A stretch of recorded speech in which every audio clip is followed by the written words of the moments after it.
the Festival of Bacchus, tears things apart with her bare hands, has sex indiscriminately. And I was really interested in that figure. She was a pure monad in that moment.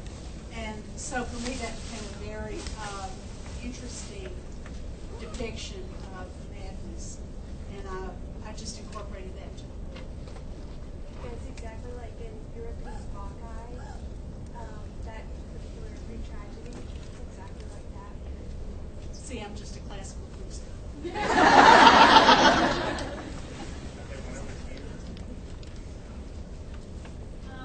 I kind of marathoned through all of the books, and so I was reading them in very quick succession, and I noticed that in one, Debbie Pelt is revealed to be aware of lynx, but in the next one, you mentioned that she might be aware of fox. Is there a reason for that? Was that just a typo of some sort, or what happened there? Made a mistake. It's rare, but it happens. And amazingly, no one caught it. Except the 3,000 people who've told me about it since the book came out.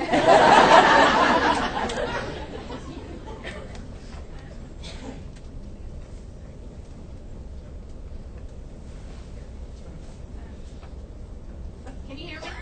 Oh, sorry. Okay. I just wanted to say I'm new to the series, and it wasn't until True Blood came out. But I was raised in Fort Natchez, so I about tripped out when they said Beaumont, because that's the Golden Triangle. And I was so excited because no one knows the Golden Triangle. And I was just wondering, how did you decide to do all that? Did you know about Beaumont? Did you know about...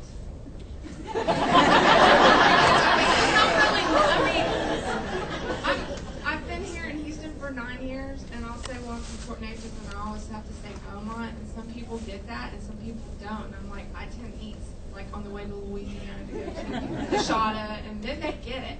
So I was just wondering how you knew about Beaumont. I have an atlas.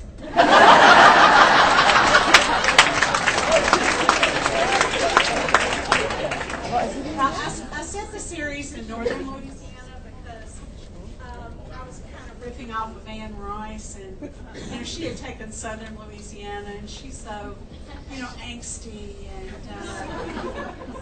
and yeah, I get dark sometimes, but I would call her books more.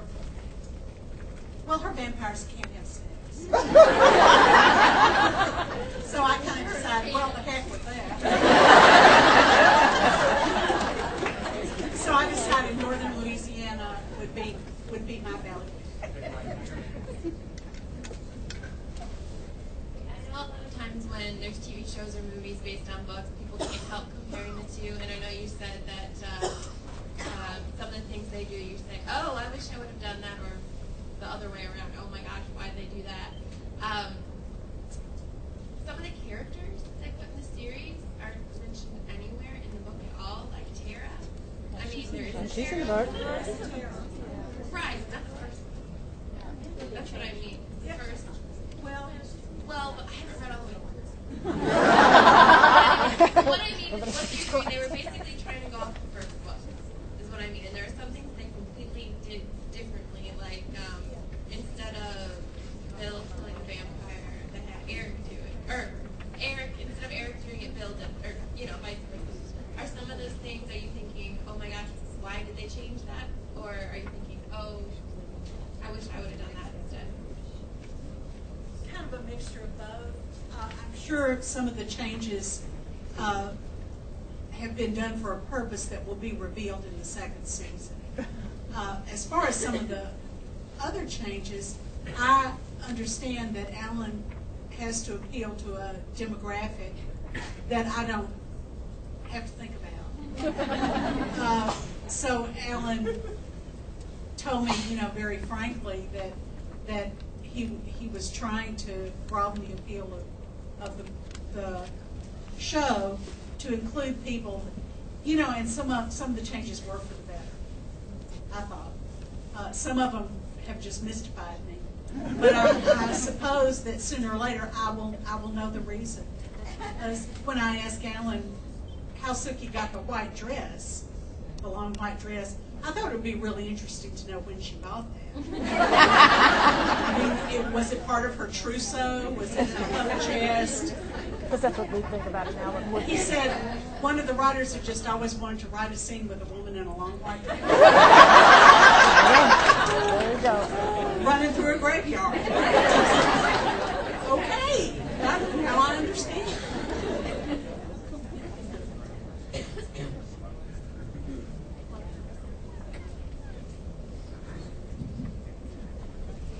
My dad got through the series.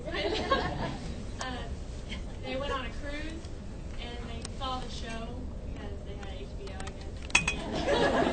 And, they came back and told me about it, and I've always been interested in the vampire kind of thing.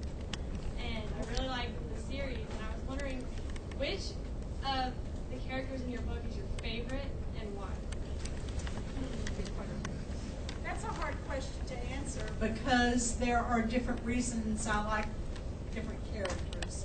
Of course, I love, living with Sookie. She's a lot of fun, and I have gotten to know her very well now, so that I know what she'll do in any given circumstance. So she's a lot of fun. As far as writing fun, Pam is a lot of fun to write because I can always count on her to do something really outrageous. So she's a lot of fun. Charlaine here. I'll let you pick people. I think some people are getting mad at me.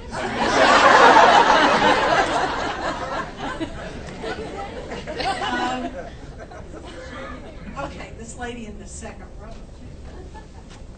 Getting mad. I know that I've been seeing some outrageous stuff on social media, but forgive me, okay? The question though is, you just mentioned that you are not so devious.